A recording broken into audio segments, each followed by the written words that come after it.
Meu nome é Luiz Catalano Calheira.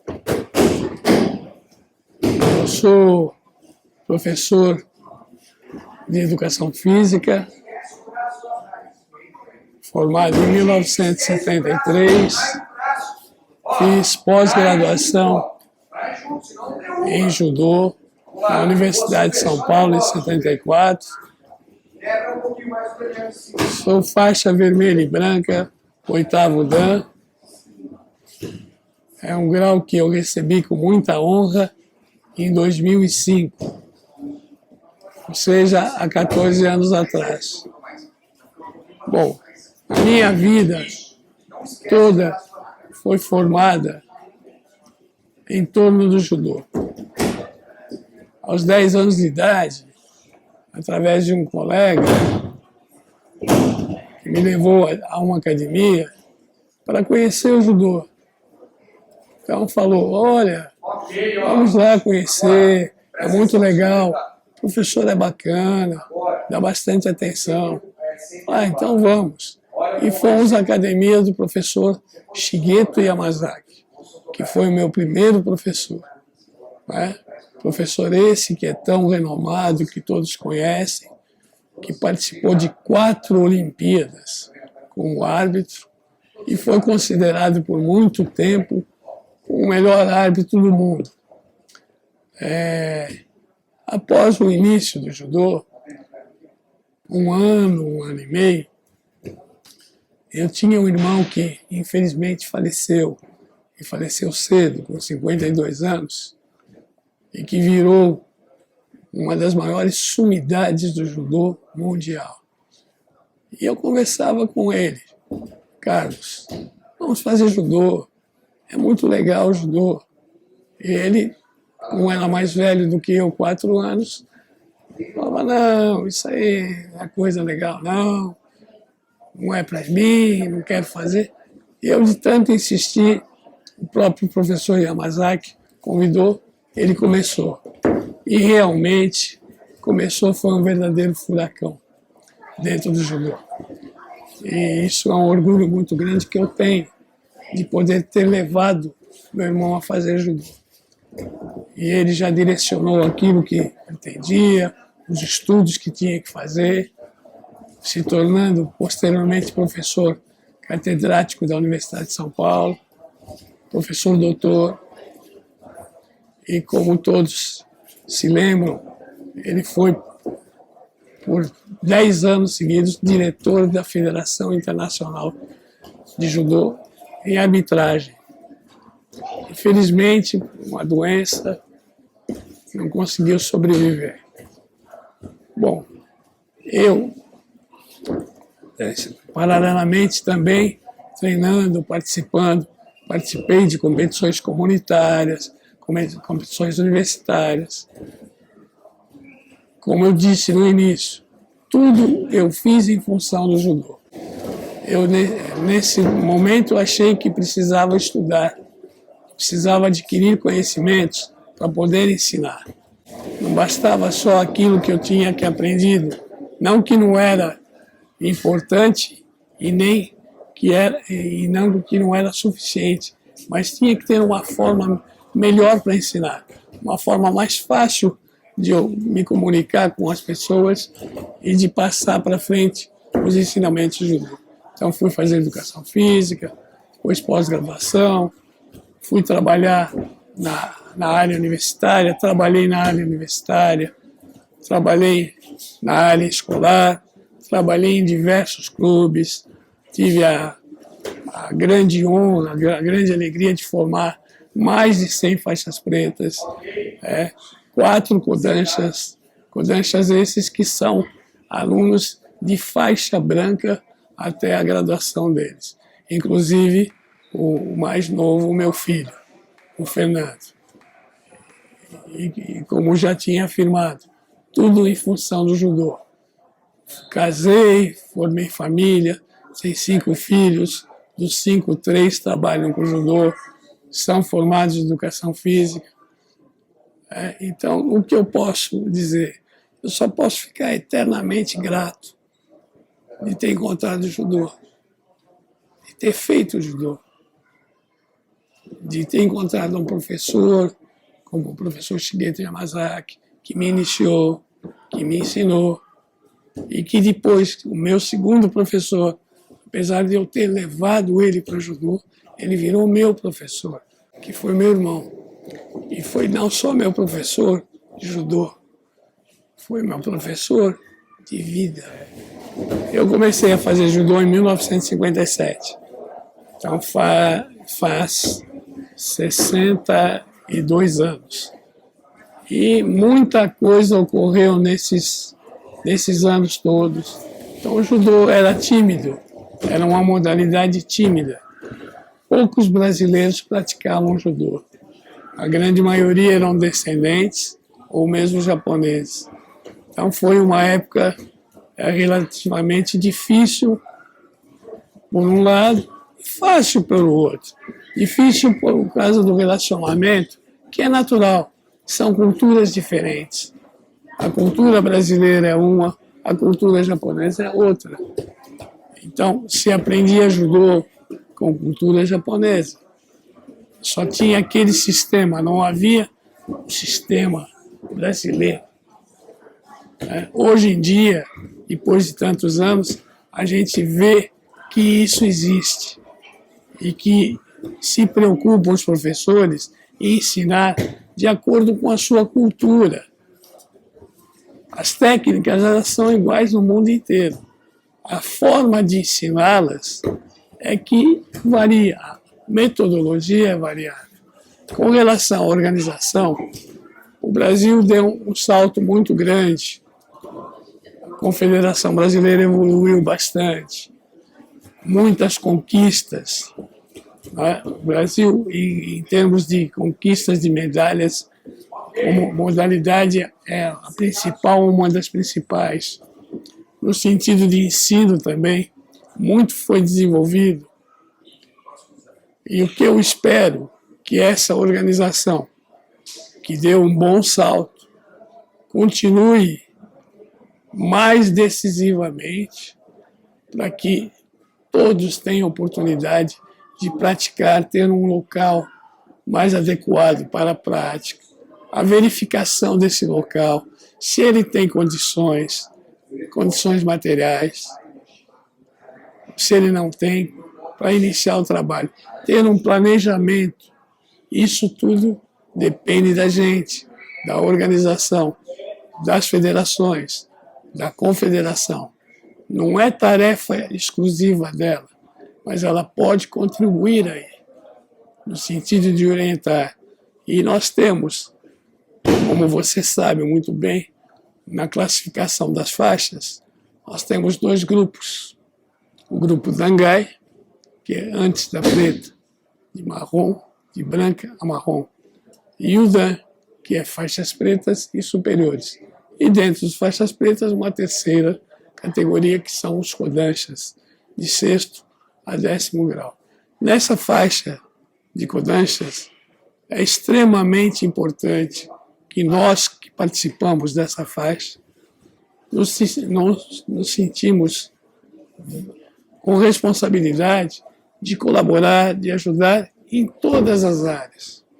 Não é só na área do ensino, na área da organização, na área de divulgação, para que o judô seja divulgado perfeitamente como ele merece.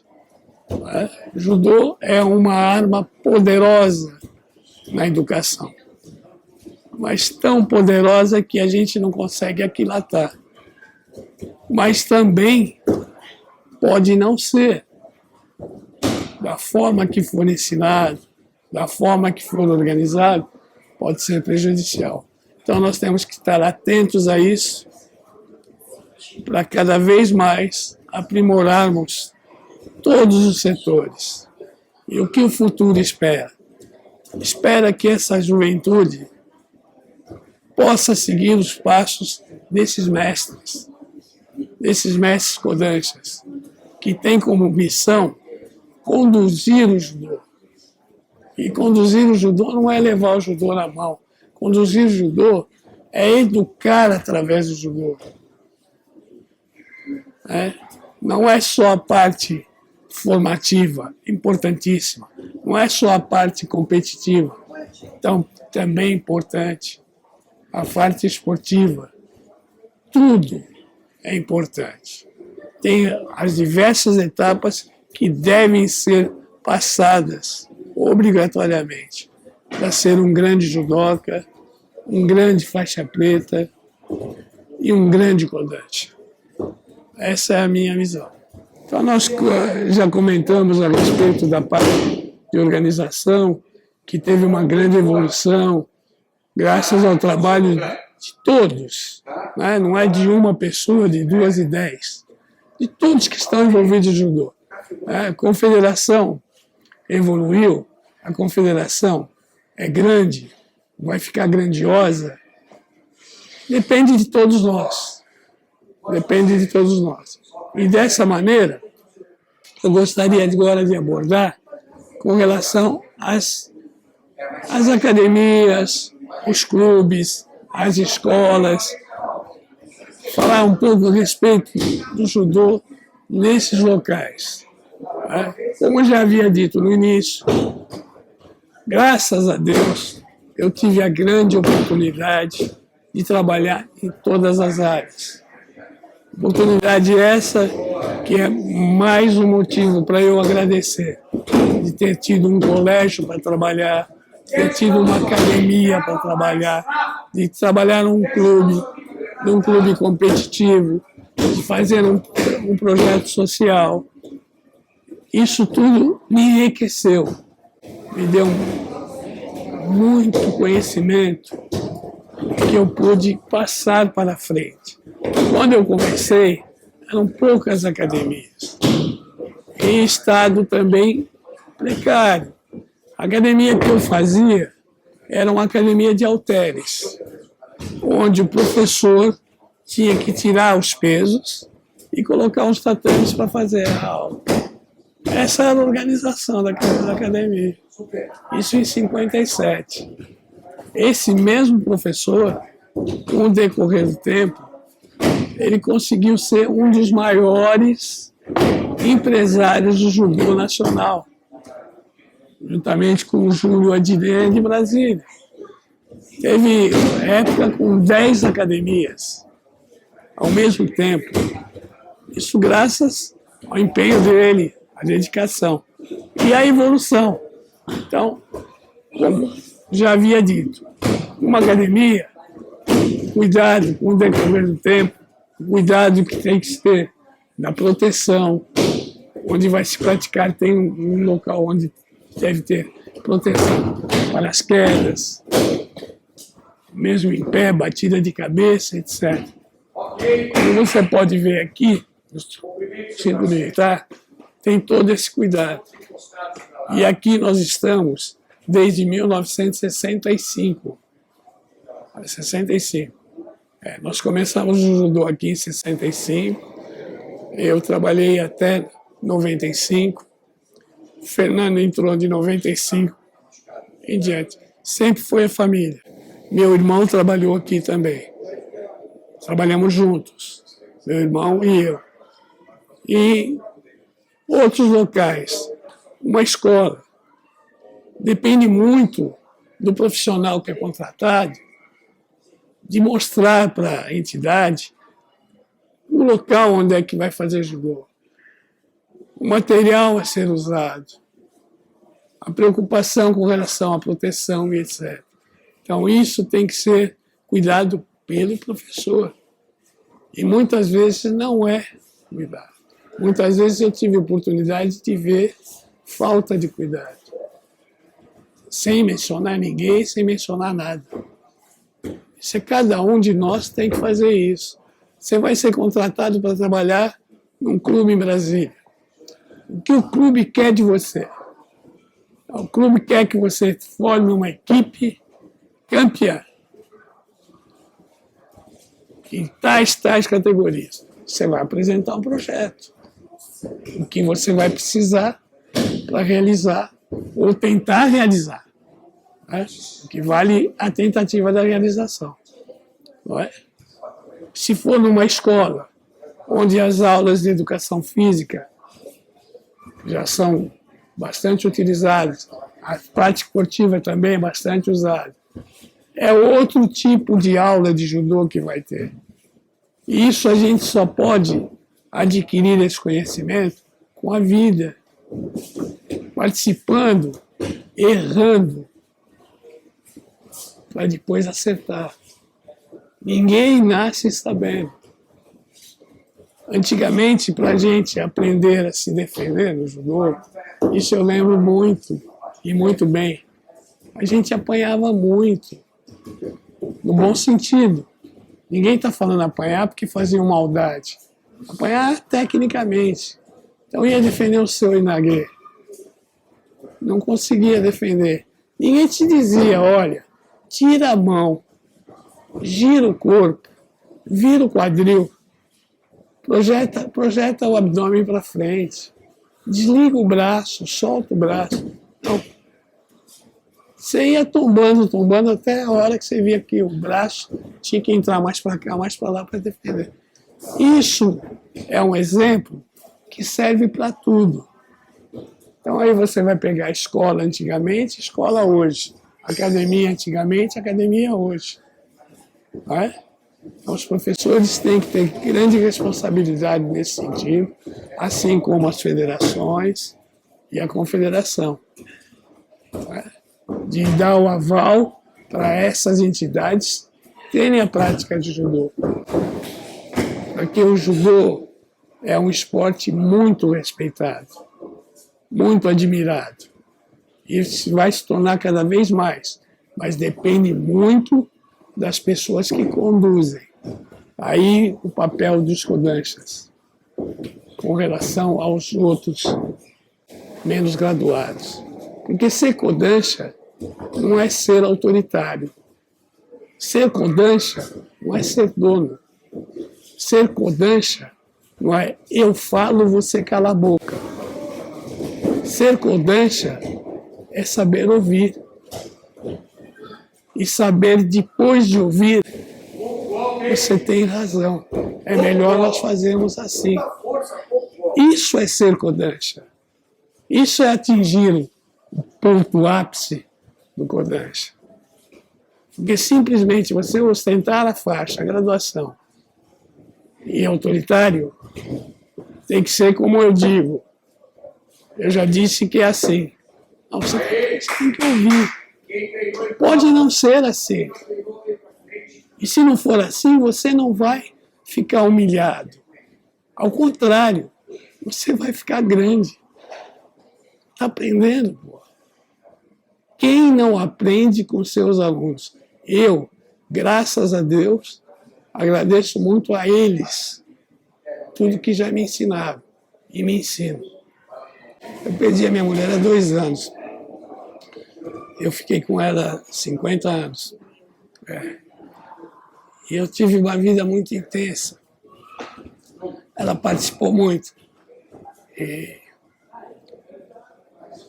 dentro do judô, ela me ajudou muito também.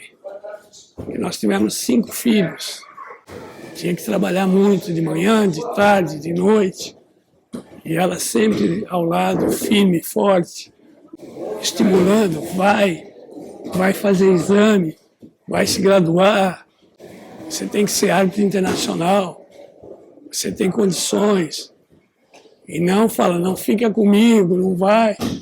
Né? Ela foi a grande responsável. E essa vida muito intensa proporcionou muito mais alegrias do que tristeza. É lógico que tem tristezas. Né? Não tem maior do que perder o seu ente querido, né? Os seus entes queridos. Né? Mas isso é que me deu essa experiência.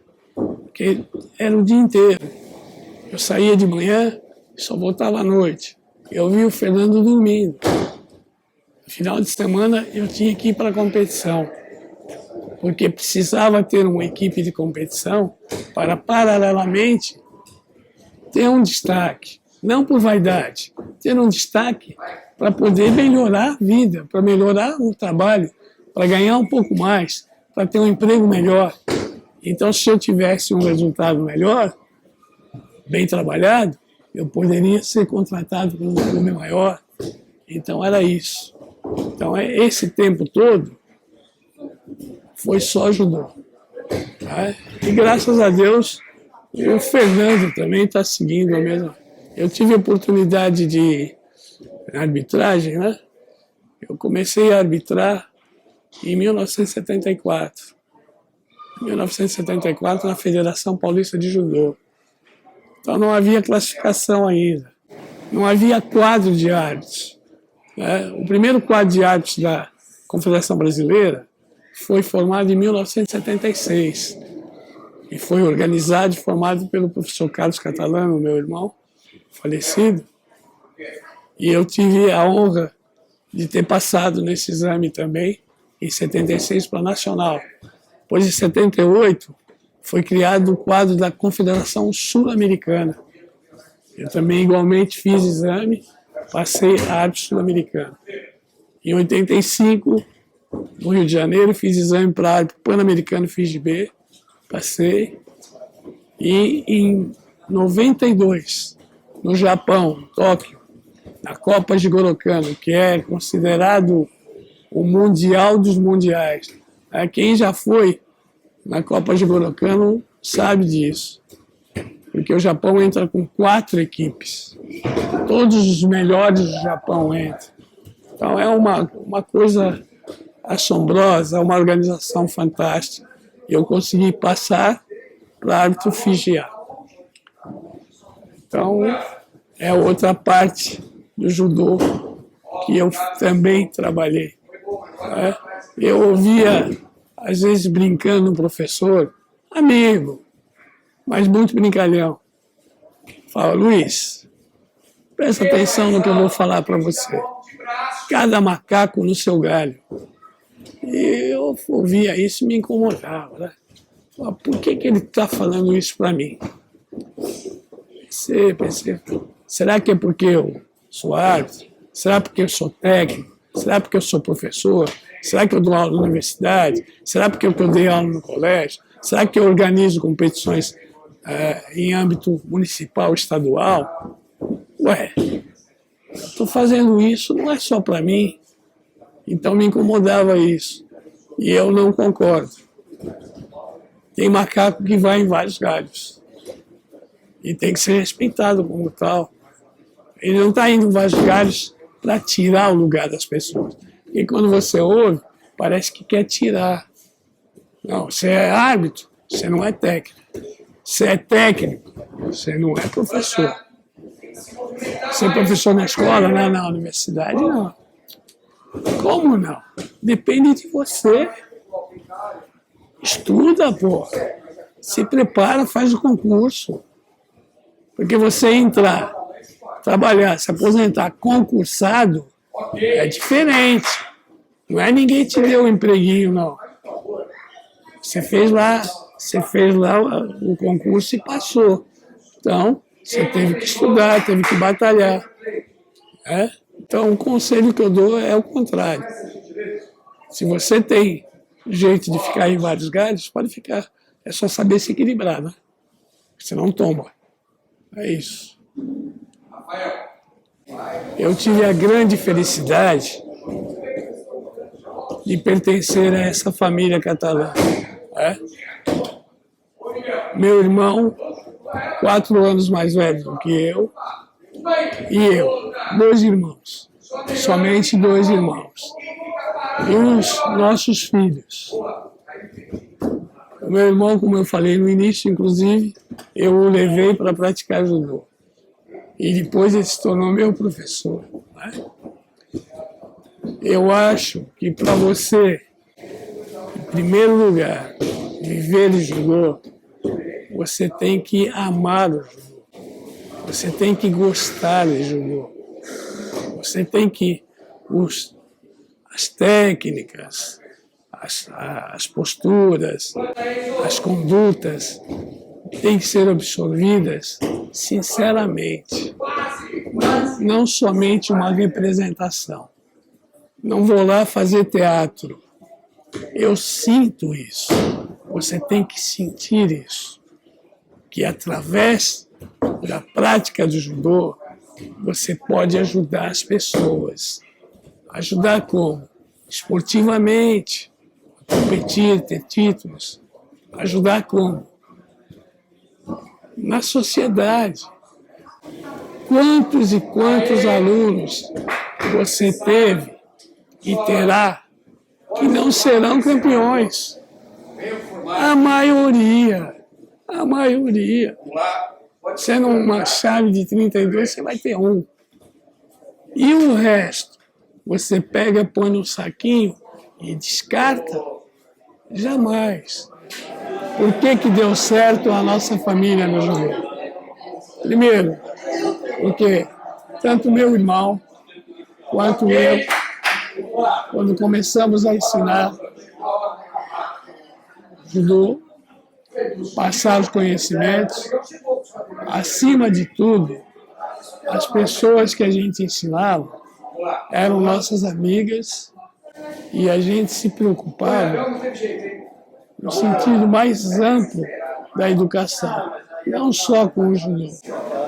Procurava entender por que não conseguia fazer, por que não conseguia aplicar, por que não conseguia defender. Tinha que ter paciência para poder ensinar, repetir várias e várias vezes. Aí sim, com o decorrer do tempo, sua família começa a ser destacada. Fala, não, ali é diferente. Por que é diferente? Diferente porque eles cuidam das pessoas. Eles simplesmente ensinam. Quer aprender, aprenda. Não quer, não aprenda. Ou se quiser ganhar, ganhe. Se não quiser, não ganhe. Muito fácil. Ser professor assim é muito fácil. É melhor não ser. Para ser professor, precisa, como eu já falei anteriormente, estudar, se preparar, ter paciência, ouvir, aprender com seus alunos, tratar as pessoas com muita educação. Então, o sucesso foi esse. Né? Não existe um escrito, olha, toma aqui, esse aqui é o jeito que você vai ter a sua família legal. Cada um tem que encontrar o seu caminho. Mas, basicamente, é a educação. Você tem que tratar bem as pessoas para ser tratado. E não simplesmente porque você é mais. Eu sou mais graduado, você menos. Então é você que tem que me cumprimentar, é você que tem que falar comigo, é você que tem... Não. Pessoal, vou iniciando, viu, meu Altair? Vou começar aqui. Vamos lá. Não é isso. Não é isso. Por quê? Porque você pode aprender com menos que você pode esperar que seja. Olha, isso é comum todo mundo pensar. Fala, eu vou aprender com ele? Não vou. Aí é que você quebra a cara. Você vai aprender, sim, senhor. Aí é que você vai aprender de verdade. Ele está te ensinando a verdade. Então, eu acho que o nosso sucesso de família foi a nossa educação, o nosso tratamento, nosso empenho nesse sentido. E a nossa metodologia de ensino.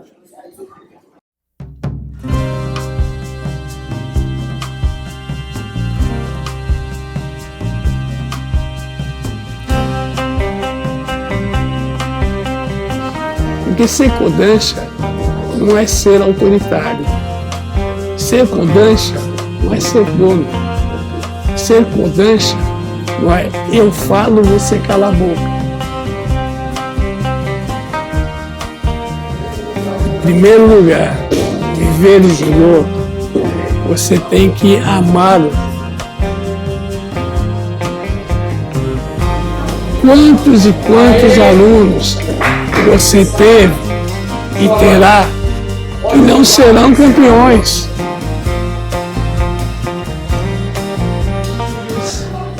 E a gente se preocupava no sentido mais amplo da educação, não só com o judô.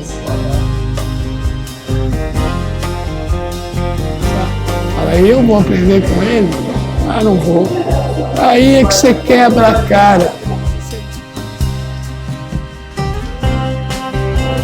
Então, eu acho que o nosso sucesso de família foi a nossa educação.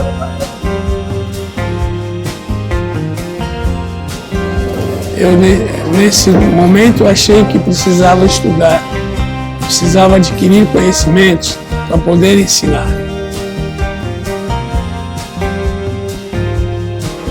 Tinha que trabalhar muito de manhã, de tarde, de noite. E ela sempre ao lado, firme e forte, estimulando, vai fazer exame, vai se graduar, que foi meu irmão. E foi não só meu professor de judô, foi meu professor de vida.